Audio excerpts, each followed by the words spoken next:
join us in welcoming the gorgeous, sweet, powerful Harold Brown.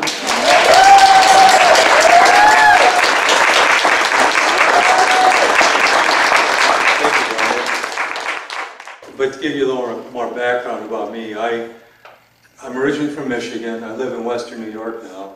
I spent over half my life in animal agriculture. And I also worked in the dairy industry for 3 years. I worked in meat packing. So I've been around the block on this stuff. I've seen it, I've done it. And I had a transition in my life, which if you watch the documentary, Peaceful Kingdom, The Journey Home, you find out this transition in my life, this transformation of how I went from being somebody who viewed animals at large as things to as beings who were somebody. And the funny thing is that as a kid growing up in farming, in animal farming, you're really indoctrinated into a particular relationship with the natural world, but with animals in particular, whether they're free-living or domesticated animals, more so than the average person. Because the majority of people in the United States live in urban areas, or even in Canada. The vast majority of people, we're in the biggest city in Canada, right? So there's been a disconnect over time. When you grow up on a farm, you are taught that your relationship to farm animals and to wildlife is entirely different than what other people see, because you're hands-on, you see their faces, and you kill them, and you butcher them, and then you eat them, and you sell them to be eaten by other people.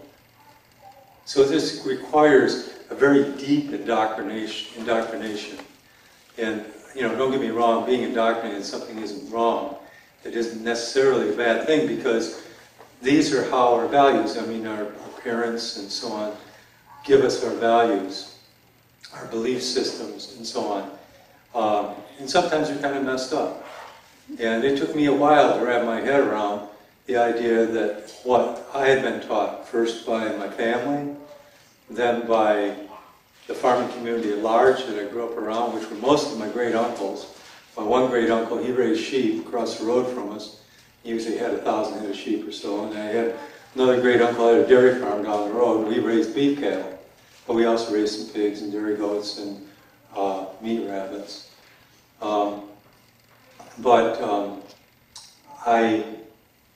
Then my indoctrination was even validated more so by going to church, then by 4-H, and then Future Farmers of America, and it just rolls on. I went to a land-grant college, which in the United States, your equivalent would be Guelph, a farm college. And I went to Michigan State University. And actually the thing that indoctrinated me, or actually validated my indoctrination the most, was television. Isn't that weird? But why? It's because every commercial break had at least one commercial selling animal products. Still, to this day, I'm talking 1960s, 1970s. I'm pretty old. So, when I would see TV and a commercial come on, sometimes they can cram all the farm animals in one sandwich. Like a breakfast biscuit. You got cheese, you've got eggs, you've got a sausage that could be made up of just about every animal on the farm. So, it's, I'm doing good work. Our family for I was the 5th generation. We're doing good work. We're feeding a hungry country, a hungry nation. But unpacking that indoctrination was really tough. And I carried some other things along with me because of some of the things I did. When you treat animals and do things to animals in the course of raising them, moving them, transporting them, it isn't pretty. And let me start off right here, is that I would hope every person in this room can drop the factory farm meme. Because that's all we're told. I mean, the people who control the message in animal activism talk about factory farming, factory farming, factory farming. Let me tell you, being from a small family farm, it's no worse, it's no better. That's part of the humane myth. People think, and that's why, like in Western New York, where I live, we're seeing an explosion of locavores. And these are basically young people and young families that are buying a few acres, raising pigs, selling them to the local piggery, being slaughtered and sold, because they believe that this is humane, because the scale is smaller. Scale does not have a damn thing to do with it, period. Period. Any farmer, regardless if you're a hired hand on a CAFO, which stands for Concentrated Animal Feeding Operation, or on a small family farm, when a cow or a pig doesn't want to get on a trailer, you lose your patience, you lose your temper. You'll beat the ever-loving hell out of that animal, get them on the trailer, just short of not making them marketable to be sold, have their flesh sold. That's the way it goes. That's the way it goes. So and the thing is that this is another part of the humane myth. This is a big part of the myth. Is that there's this idea that if we can raise animals, pasture, out on pasture, grass-fed, free range, that's more humane. That's a step in the right direction. No, it isn't. It absolutely isn't. Why? Because we do not have the land area to do that. That's why the United States agricultural system moved to CAFOs in the first place, because the protein market was growing exponentially after the Second World War, to the point where the only efficient way of producing protein for the market was CAFOs. Now, if we took all those CAFOs, industrialized animal production system, apart and made it all pasture-based, it would be absolutely impossible. Do you know at this point, according to the USDA, I spend a lot of time on USDA websites, but because I like to keep my finger on the pulse of the people friends and family, if nothing else. But the thing about putting them out on pasture, do you know that nearly 80% of everything that's grown in the United States is fed to farm animals? 80% of everything, every kilocalorie we grow in the United States is fed to farm animals. So if we start having small animal farms, where we take these animals out of the CAFOs and put them out on the land, now we're taking away cropland to feed those animals.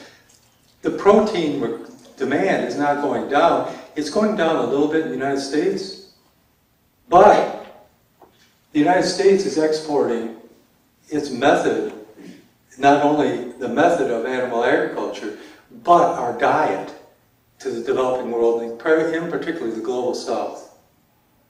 See, this is the capitalist way of doing things. When you saturate a market, you create a new market, right? So you go into countries that traditionally don't have a big demand for animal flesh or eggs or dairy products, and you create one. Okay? How many of you know what's going on in India? A couple, 2, 3 people. Well, in India, there's a section of India that's called the Green Belt traditionally, and it's a belt that goes east to west. East to west. East to west. And it's the temperate zone where most food is grown. Well, because of the cultural story that they are predominantly a plant-based diet in India. But do you know, because of American agribusiness, they're now the world's largest producer of broiler chickens? And I've got a friend in Ithaca, New York, who is good Hindu. And he went back, he had been away 12 years from India, seeing his family.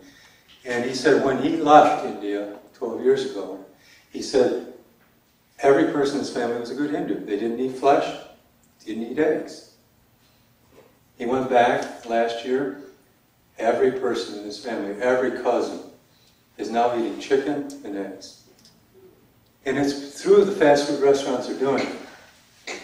And you can go into any McDonald's in India and you can find a curry chicken sandwich. And they're throwing eggs and other things. And they're breakfast sandwiches. And it's about creating new markets. And that's what they're doing. So when we say here, oh, it's a victory, we got in the United States, you know, the consumption's going down. Yeah, a little bit, maybe 2% or less for all animal products. But on the other hand, we're creating markets in China, which is a huge market for us. You know, they're now, because of American agribusiness, they're the world's largest producer of pigs. And there's many reasons for that. I mean, if you ever live next to a CAFO, you'll find out real quick. Or if you even live next to a small locavore farm, you found out real quick that they're not real good neighbors. It stinks. You see things you don't want to see. There's a guy I know in Ithaca who approached me, and he said, I've got 2 neighbors now, these young families, that are raising pigs for the local piggery. But it really freaks me out. Now this guy eats animal products. But he says, it freaks me out to see what's going on. I said, well, what's going on? He says, when a pig dies in the hog lot, they leave it there and the other pigs eat it. And then these pigs are being sold, killed, and then sold to be butchered at the piggery. That's against the law. Both state and federal law in the United States is called garbage feeding. Whether you're feeding them, you know, table scraps, compost, or if you're allowing them to eat each other. Because pigs are omnivorous. They will eat each other. They eat any animal that dies in the hog lot. But according to health laws, you can't let them do that. He said, this is freaking me out. And then when I approached the powers that be concerning the piggery and stuff, I said, do you know this is going on? Yeah. I said, do you know you're in violation of state and federal law? Their eyes get this big and they turn white. They know they are, but they don't care. I said, you know that increases the chance of transmission of trichinosis by 100-fold? And they go, oh my God, well, it wasn't because of me, but it was because of somebody else who raised this thing with the paper about it, that when the word got out about this, that they got shut down for a week while the state Agri Markets does an inspection of what they're doing. You know, and we're talking about the smallest of small family farms. Is that humane? You know, it's not. It's not. And, you know, the thing about, well, the thing that kind of sticks with me about the word humane, it gets used a lot. It gets used in labeling of all kinds of food products. But the Merriam-Webster's dictionary I have at home, that definition is very short for humane. It means to be treated with kindness, compassion, and mercy. Well, in 4-H, I could raise a cow for show at the county fair with kindness and compassion. Did I ever show them mercy? No, they all die. So when you use the word humane, are you showing mercy? No, you're not. And the thing is that it plays out in many different areas. Like you'll see people and organizations talking about the humane management of wildlife. Well, in the first place, why do we have to manage wildlife? It's because of farmers. Traditionally in the United States, that's what it's all about. I mean, now that we've become more urbanized, there's these other concerns that we don't want the deer eating our flowers. So because of our basically landscape vanity, we want somebody to control the deer, you know.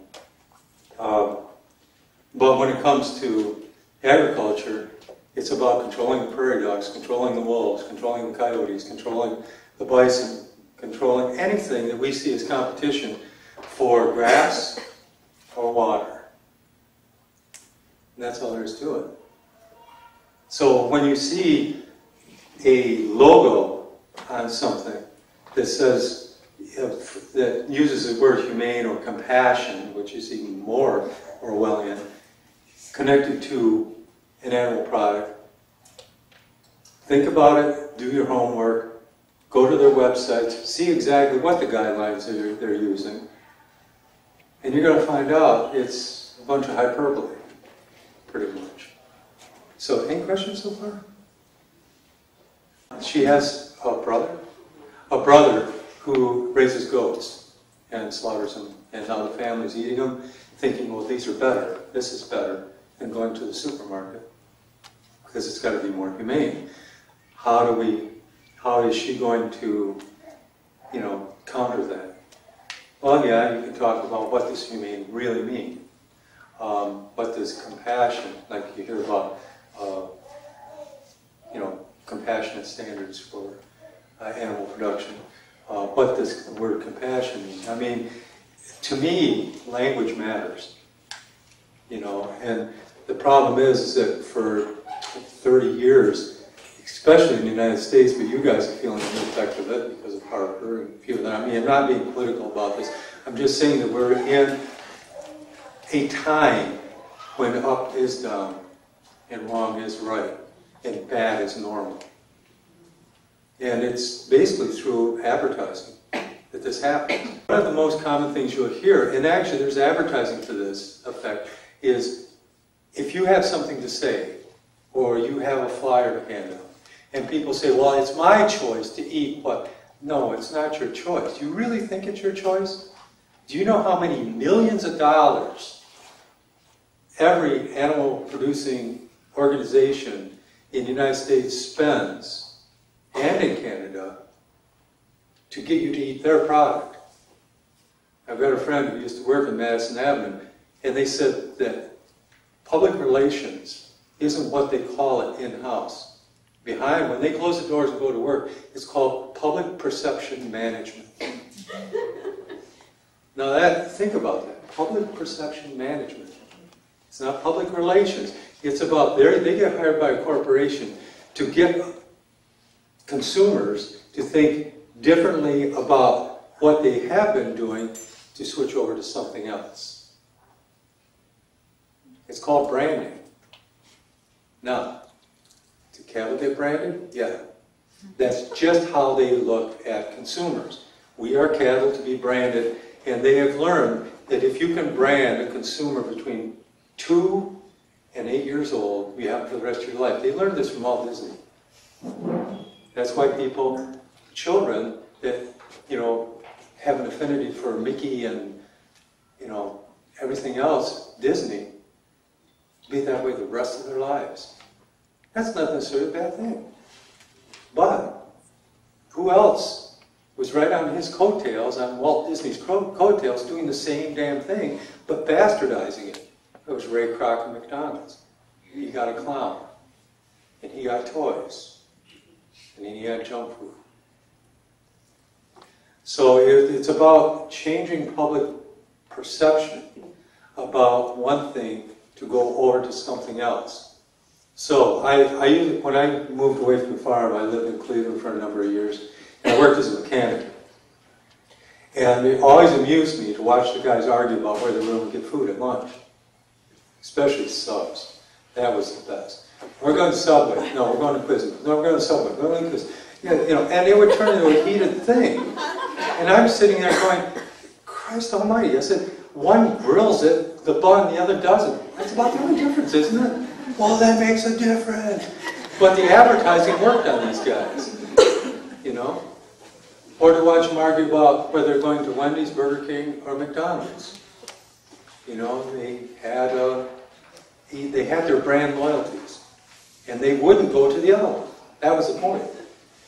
If they went, these are the only good burgers out there. They're all crap. But the point is that they had a brand loyalty. So I'm bringing this back around to you. When you get people to understand that their choices may not be their own, that it's being molded by exterior forces, then sometimes they can see where they got off track. And the other thing I ask people is to, when we talk about these things, I listen. I listen more than I talk. And when I listen to what they need, not what they want, and not what their want to react to. I'm listening to what they need. And usually what they need is somebody to, they're coming from an emotional place. I mean, that's kind of what humans are. And I just, I tell them, I said, well, what does your heart tell you? Because if you trust your heart, you won't go wrong. It's when we turn that switch off, is when we get screwed. And everybody else does too. So, yeah, I would say that, and maybe you would want to get a copy of Peaceful Kingdom, because you've seen it? Yeah. Probably the most disturbing thing in it is the goat. It's a halal goat slaughter thing in some rural place. And that's not a factory farm. That's not a USDA meat packing plant. But it's no less horrific. Because there's this kind of divide in thinking about animals in general. And it's kind of like we're really good at compartmentalizing things. We compartmentalize things when we find them uncomfortable, so that we can go here rather than over there. Well, that's kind of what happens. And that is what's happened by and large by kind of some of the activism that's been going on, But I do believe that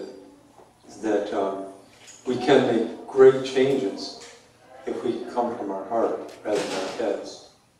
I mean, how many years did I spend watching the animal movement from the other side of the fence, literally? And I go, wow, they're not going to get any traction. And for 20-some years, it really didn't. Because the main tools they were using was guilt and fear. Shame. Guilt and shame. Not fear so much, but guilt and shame. It's like, watch this video, isn't that horrific? You're a bad person for being complicit with this. Whether you told them that or not, that's what they're going to take away. And that is, you might change a person's behavior for a while, but it doesn't stick because it didn't come from their heart, it came from their head. They felt bad because they know they're complicit with something that, that they innately know is wrong. In their heart, they know it's wrong. But the operative emotions that are working at the time are guilt and shame. And that doesn't stick. I mean, there's other, like religions and stuff, use that technique quite often, and people come and go because of it. It doesn't stick, So I would say that if you get people to, and sometimes it takes time. Okay, I'll share you a story. There's this woman who's a little bit younger than I am, who lives not about 5 miles from me. I live next to a national forest, which about a third of it is used for federal grazing. And right now, there's calves and cows out there. The vast majority of them are beef. There are a few dairy, but mostly beef. And Kathy bought a small farm, and she was going to do vegetable farming. Now, this is a really interesting story to me. And this was probably, I want to say, maybe 10 years ago. But then she's surrounded, her little farm is totally surrounded by the federal grazing land. And sometimes the mothers would die giving birth. So there'd be an orphan calf out there. Well, the people who own these cattle, they're not going to go out and get that calf. They're not going to do anything. They'll go and take the body of the mother away because federal requirements, federal law requires that in grazing land. And so they call a rendering company and they come take them away. But the calf, they don't even go look for it. So what she'd do is take the orphan calves, and she got to know all the people that owned these cattle. And there are quite a few. And she would say, well, do you mind if I take the orphans? And they said, no, go ahead. And so she raised the orphans, but then eventually she says, well, now what am I going to do? This is costing me money to feed them, take care of them, vet care. So she realized, well, I'm going to go into the beef business. And that's what she did. So she was doing this for a number of years. And then when I met her, which was about 5 years ago, Kathy told me, she told me this story. And I go, oh, that's interesting. I said, so that's, so you felt sorry for the calves? She says, yeah. And then she looked at me kind of funny, and then, I just let it go. And the next year, she brought up something during calving season. She brought up something, another point. She says, I noticed that, because she had never been in livestock business, and she says, I noticed that there'd be like all the calves would be down by the pond. There's like 4 or 5 mothers down there, and there could be like 50, 60 calves on a given parcel of land. She says, but all the mothers are like, you don't even see them. They're out grazing. I said, yeah, those are babysitters. And this is one of the things you observe with bovine culture is that they have social structure. And so they have babysitters who watch them, and the calves will play and do what they're going to do and have fun, and moms are out so they can produce more milk. They need to eat as much as they can so they can produce more milk. And so we talked about that. And she said, wow, that's really amazing. And then a few months later, she says, I noticed that the structure of this system is a total matriarchy. And I go, yeah, it is. And it is among most farm animals, sheep included. And she goes, wow, she says, it's really something. She says, it's really interesting to see how they determine who is going to be the matriarch. And then the next year she tells me, I've been watching her. And I see her doing this and that, and guiding the herd. I said, yeah, that's how it works. And then last calving season, last spring, summer, she came up to me and she just looked me straight in the eye and she says, I don't know how much longer I can go on murdering these animals. That's the word she used, was murder. I said, well, you're going to be the one that determines that. And, I didn't expound on, well, let's talk about what murder means, blah, blah, blah, get all analytical about it, because this is a farm girl, I mean, she grew up in Nebraska, but she didn't grow up in cattle farming. She grew up in row crop farming. And then she came up to me early this spring, and she was actually bringing meat into a co-op that she sells at the price, and I ran into her and I just said, I said, so how are things going? She says, I'm done. She says, I can't do it. And she says, it makes my skin crawl to just pick up the meat and bring it in to price it. She says, I can't do it anymore. And I said, and I just told her, I said, there's absolutely no sin in trusting your heart. And she started crying. And she's got a farm up for sale, and I'm trying to find somebody who's going to do vegetable farming to buy it. And it's terrible land, though, that's the only problem. But but she's moving back out to Nebraska. And I asked her, I said, so what are you going to do in Nebraska? And she said, I said, you got family out there? And she says, no, I don't have family out there. She says, all I want to do is get as far away as I can from the East Coast where there's still trees. I said, high five, man, Midwesterners, we totally understand you. The East Coast is not fit with our culture. I'm still in culture shock after, 10 years of living in New York. Now, I live in Western New York, I don't live in New York City. But anyway.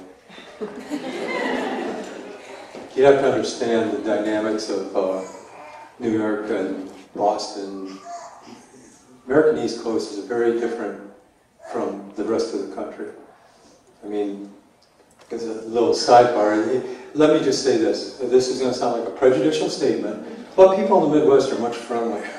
I can't tell you, I live on farmland, and I can't tell you how long it took before any of my neighbors would wave at me. The Midwest in Michigan, I'd drive down the road in my pickup truck, I'd wave at anybody on a tractor or truck or sitting on the porch, and they all wave back whether I knew them or not. New York, it took over a year before anybody would wave back at me. But that was because one of two things. It took them that long to recognize my truck, or it took them that long to read my license plate number and run it with the police. So, I don't know which it was, but in any case. But getting back to the humane myth, the thing is that you have to understand they're trying to codify. You see different labels for humane certified, whatever. And there's different organizations that do that. But why are they doing it? Well, it's only to feed a market. Does it help the animals? Maybe in some small way, but it doesn't ask any hard questions of the public at large. And I think that's basically because we generally have a very cynical and very low opinion of the public at large, of their capacity to change. You know, for God's sake, look how I grew up. I'm a vegan now. You know, if I can change, if Howard Lyman can change, a number of other people, like Kathy, if she can change, anybody can. Don't tell me, oh, they'll never change. It's going to take several lifetimes to happen. There's a lot happening now. I mean, society at large is waking up in very big ways. I mean, look at the Occupy movement. You know, it's when the New York Occupy Wall Street, when they put out their declaration, I think it's the 5th bullet point in the declaration mentions that basically the exploitation of animals is that speciesism is the root problem of how corporations work. It's a common deep thread in psychology that runs through all of it. When we look at people, I mean, for God's sake, what, you work for any company, the people who write your paychecks, and when you got a problem you go talk to, what's that department called? Human resources. You're a resource, you're not an asset. You're a resource. And what do we do with resources in nature? We mine them, we dig them up, we use them, and they're gone. Assets you take care of. Anybody who does accounting knows the difference between a resource and an asset. We are assets. We are community. And there's a growing knowledge of this. But the deep psychology of it is, I mean, it's the same deep psychology that runs through agriculture. When I go to land grant schools and talk, I get, professors down to freshmen in these things, and they're usually, all people that are invested in whatever they're going to do, whether it's agronomy or horticulture or animal sciences. And we talk about these things, and then I say, but isn't this the main problem? The deep psychology of agriculture, which I can make a cogent argument that every evil in the world goes back about 10,000 years to when humans first domesticated plants and animals. That when we saw some life was valued less than other life is when everything went wrong. Now that's part of the deep psychology. The other part of the deep psychology is that we see nature as chaos. And generally, most humans do. We're afraid of nature. We might get Lyme disease. We might get West Nile virus from a mosquito. We're scared to death of nature. That's why we kill all the predators. One, because we've developed a mythos that they're dangerous to us, but they're also dangerous to our food, our cattle, our sheep, our goats, our chickens. So we kill all them off. And my responsibility used to be, and it is for anybody who's in agriculture, whether it's plants or animals, is that we see our responsibility is to bring order to the chaos, is to bring nature to heal, to do our bidding, to feed an ever-expanding population of human beings. And there you go. And I never get an argument on that, because that is what the Green Revolution was built on. Now, going back to India, which I didn't finish that story, the Green Revolution is what's going on in the green belt of India. Now, okay, they've become the world's largest producer of broiler chickens. At what cost? Well, because of their government's water policies. Now, you have to understand, agriculture is the largest user of water on the planet, period. That in India, they were running out of water at such a rate And not just agriculture. I mean, there's companies like Nestle and Coca-Cola that build a factory, drop a well, and then pump it up. And then when the aquifer's dry, they just close up shop and leave. But that means all the villages around them, that well, many of them are hand-drawn wells, they have no water. That's why they have this epidemic in India, the large cities developing these massive slums now, because they're basically, the rural people are coming to the cities because there isn't any water. Okay? Well, in India right now, the last I read, and actually Canada has one of the best activists on water issues. His name is Maud Barlow. Maud Barlow's book, Blue Covenant, is a must-read. But in India, per year, they're dropping 1 million tube wells. Now, what's a tube well? What's the difference between a tube well and the well they drill in your backyard? Well, those little rigs you see on the back of a truck that spuds a well for, 80, 100 feet in your backyard. That's a well drilling rig. A tube well is literally, and I mean, is exactly the same equipment and machinery they use for drilling for oil. Because they're going 1 mile, 2 miles, 3 miles. The joke now in the Midwest of the United States, Gulf Aquifer, which goes from the border to Canada down to Oklahoma, it's the biggest aquifer in the United States, is drying up. But where in the 1950s you could drill 80 feet and have a good producing well, we're now going 2 miles. And the joke in the Midwest is that we're basically using the water from the Jurassic period. We're using Jurassic water. And they think it's a joke. Because they think the water will always come back, and it doesn't. It takes hundreds of years for water to percolate down to recharge an aquifer. And they don't understand the hydrological cycle. And in India, with the water situation that's going on there, they're running out of water. These farmers, and by and large, most of them are small farmers, and the big ones have come in, American agribusiness has gone in there, and it's the same mantra that we heard in the United States in the 70s and 80s, get big or get out. And they did. Well, also, Monsanto, Bayer, Syngenta, Pioneer, the big seed companies have gone in there, and these seed chemical contracts that they make these farmers sign on to, and then the intellectual property right lawsuits that they file against the people who do not buy their stuff from them, is putting the small farmer out of business.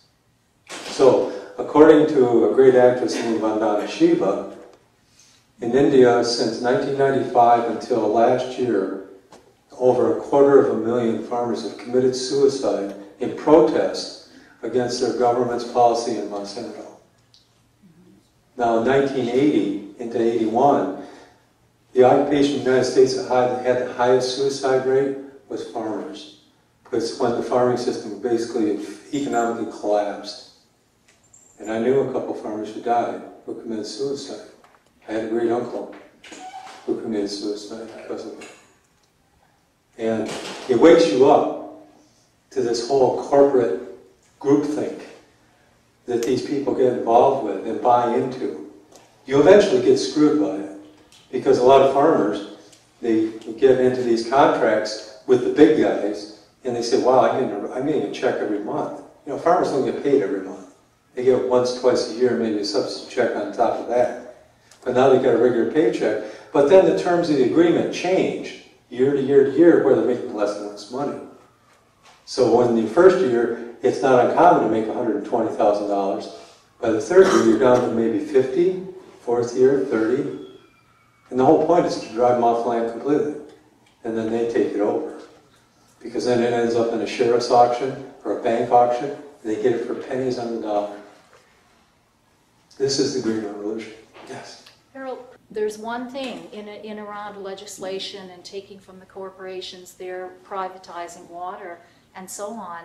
There's one thing every single person today here can do. Get off the animal products. You can do that before any legislation gets changed. You can do that right now, today, you can do that tomorrow, or begin the journey. You can do that right now.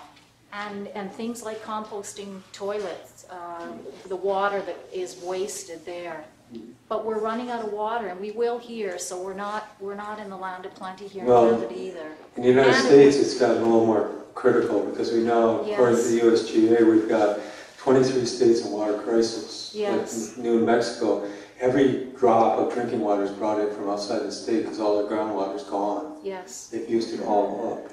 So that But see, the reason that people don't get a hold of this, and while the public in general doesn't wrap their head around this, is because we're insulated from that news to begin with. I mean, corporations make sure we don't get that information. But on the other hand, water is so readily available. You can go to machines and buy a bottle. You can go, you know, it's everywhere. And especially if you live I've lived in the Great Lakes all my life. And when you live around it, you don't realize, you kind of take it for granted. But even people who live out west, like California, they still don't get it by and large unless you're in the business of using water. If you're just a consumer, your tap still turns on. I can go to the store and get me a liter bottle of water. No problems. There's no problem. I don't see a problem. You know, it's kind of like this self-interest of human beings. We don't pay attention until we get a 2x4 upside the head. Well, the 2x4 is coming. You should be able to hear a whistle right about now. It's going to hit you. But in any case, yes, you need, I really kind of off the top of, you know, humane myth, but it is the most critical issue on the planet right now is water. If you don't think so, Tony Blair, the last thing he said when he left as Prime Minister of England, the last thing he said is that he would like to put all British forces on constant standby because he said the next wars are going to start in Africa and they're going to be over water. But I don't want to get into that only because I do a whole talk on water, so this isn't about that. Yes? The whole humane myth thing. A lot of people seem to assume that the dairy industry is more humane in its treatment of animals. Do you find people think that way, and do you have to counter that argument? Yeah, the question is, a lot of people think that dairy is more humane than other forms of agriculture. Yeah, a lot of people do believe that. You know, and a lot of it again comes back to advertising. Christ, we even got talking cows that are telling us on TV how great things are, you know, and crap like that. But no, it's not. And actually, when you think, people think, well, I get organic milk from a smaller local organic farm. You know, bully for you, but that can actually be worse. I know a couple of veterinarians in Vermont, which has some of the highest standards for organic dairy, but they said actually what they see there is worse than a commercial dairy. And the reason being is you can only sell milk as organic if what? There's only two things that make dairy organic. The feed has to be 100% organic, and the other thing is no drugs. Well, what's the most pervasive problem in the dairy industry? Mastitis, bacterial infection of the udder. When you think of the udder, there are 4 separate mammary glands. Quadrants. Some cows are born with 6.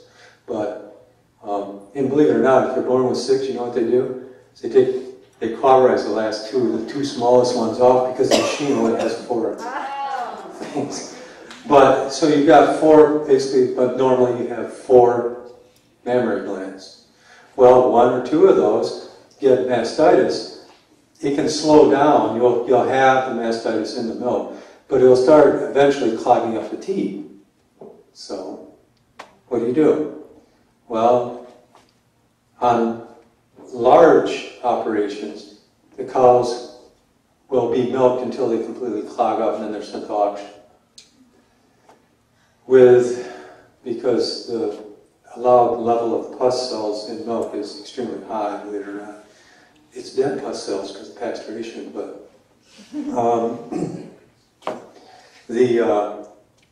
but in a small organic farm, they will milk a cow basically until she plugs up because they have raised the limits on what they call somatic cell count, which is pus cells.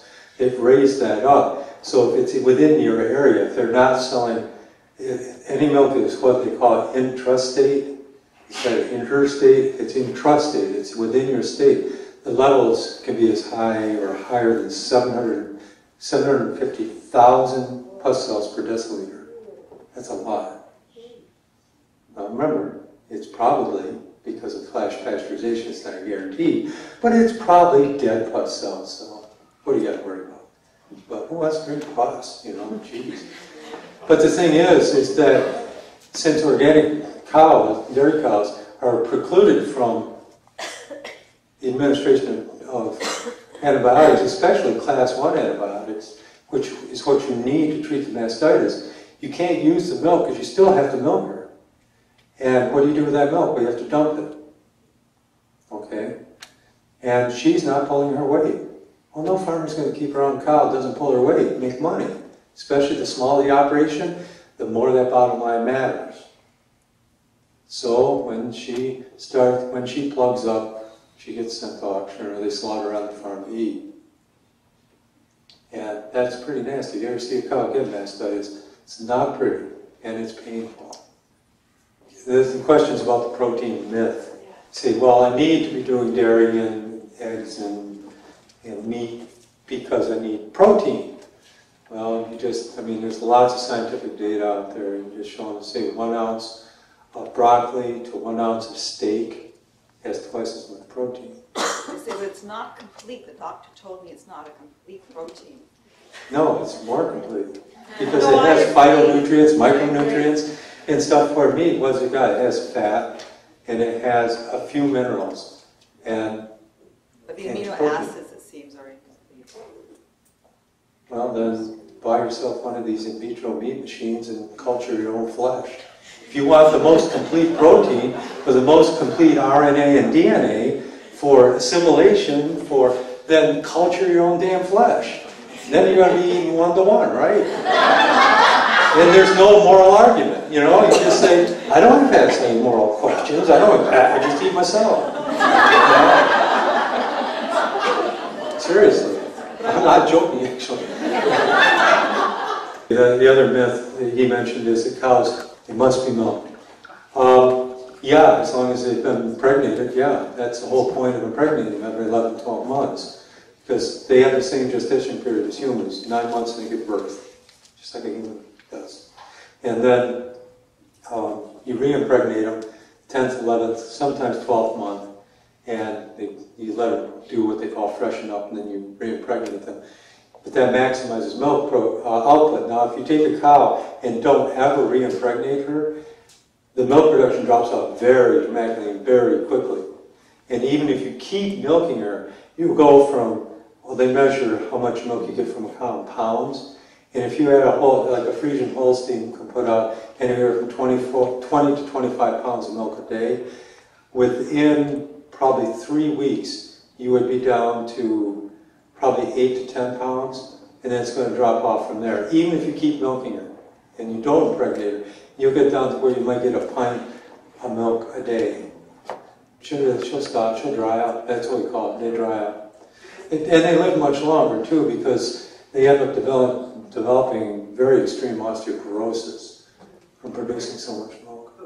See, this is in a very fascinating capacity of human beings, is that we tend to glom onto the things that are convenient, the things that make sense to the story we've developed, and that takes real good. But see, you have to understand, I'm going to finish up with this, about the dairy stuff, is that you really do have to understand about dairy is how addictive it is. Now, I worked in the dairy industry in the 80s when it went so flat. We were in terrible trouble, and any Americans here might remember the government cheese program during the Reagan administration. For free blocks of cheese to hospitals, schools, nursing homes, and stuff. They had government cheese. And the dairy industry actually came up with a product that was a game changer to sell cheese. And that was string cheese. Cheese kids could play with. And then what came like a year after that? Another bastardization of Disney. Chuck E. Cheese. Now you got not just a mouse, you got a rat. Selling pizzas. But think about how many different ways they stuff pizza with more cheese. Cheese bites around the edge, cheese within cheese, crust with cheese on top. But the reason that is because the National Dairy Council knows, and has known since the late 30s, that there is a component in all mammary excretion that addicts the baby to the milk, and it's called casomorphine. Now, I've argued for a number of years that maybe we should have, the vegans ought to develop a 12-step program to get people off cheese, because when you talk to vegetarians, what's the thing that keeps them from going to a totally plant-based diet? Cheese. Why? Because it's a 10-to-1 concentration of fluid milk to hard cheese. 10-to-1 concentration, so a 10-to-1 concentration of casomorphine. Now, understand, not all humans are wired the same as far as addictive propensity. You know, some people can be social drinkers, some people can't. Some people, you know, just alcoholics. And that's what AA is for. But then some people can smoke and just quit smoking. Some people can never quit smoking. People waffle back and forth. They quit smoking for a year and they go back to smoking and stuff. But it's all about dopamine receptors, dopamine generators, and casomorphine is about, well, you want the baby to be addicted to it because in all mammals, it's the colostrum in the milk that starts up the immune system of that baby. But we're the only species that doesn't wean itself. We wean ourselves from our mothers, right? But do we wean ourselves? But we've developed an addiction. That's the whole thing. We're just a bunch of adolescent primates. That's all humans are. Because we eat what we want to eat, not what we need to eat. If you've ever had a small child, you go into a store and the kid, I want this, I want that, yeah, I want this. And you say, no, you're not now, wait till we get home, we'll talk about it, or, you know, you don't need that right now. Or, because you recognize that what the child is asking for is a want, not a need. They don't need, you know, a quarter pound of sugar. It's going to make the ride home unbelievable. But the thing is adults aren't any better. We get addicted to cheese, we want that cheese. It's like being addicted to gambling or anything else. You can undo the addiction. I suggest there's a chapter in a book by Dr. Neil Bernard, it's called Breaking the Food Seduction. It talks about casomorphine and what it takes to break that addiction, because it is a full-blown addiction.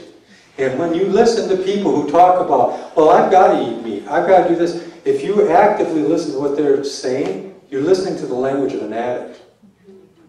If you listen to somebody who's addicted to drugs or alcohol or sex or whatever, gambling, the language is the same. The rationalizations are the same. It's what we want. It's not what we need. None of it's necessary. And we do it because we want it. And it feeds a huge machine financially. You know, and that's another thing that we're kind of blind to, is we don't understand the corporate power and how it controls us, how it controls non-human animals, how it controls the environment. And it's a rigged game, folks. That's why the only change that's going to happen with each one of you here is something like this, and learning as much as you can, going out in the world and saying that true justice is going to be done. Justice for the environment, justice for the animals, justice for us. You have to realize that it starts with speciesism. You have to understand that the bottom line is that compassion, empathy, kindness, love, and caring all begins with each one of us. It doesn't come down from up above. It's not a pyramid scheme. It starts within your own heart. So trust your heart, trust the transformation that can happen within you, and be patient with the person across from you when you talk to them. They're on a journey too. But that's the thing. That's our work. We don't dump information on them, give them a pamphlet, give them a book, and say, once they read that, they're going to get it. They might, but they might not. Our job is to nurture people, to be there for them. Not necessarily as mentors. They'll let you know when they want a mentor. All we have to be is just show up. You can't walk away from people and just think that things are going to change. And you can't legislate morality.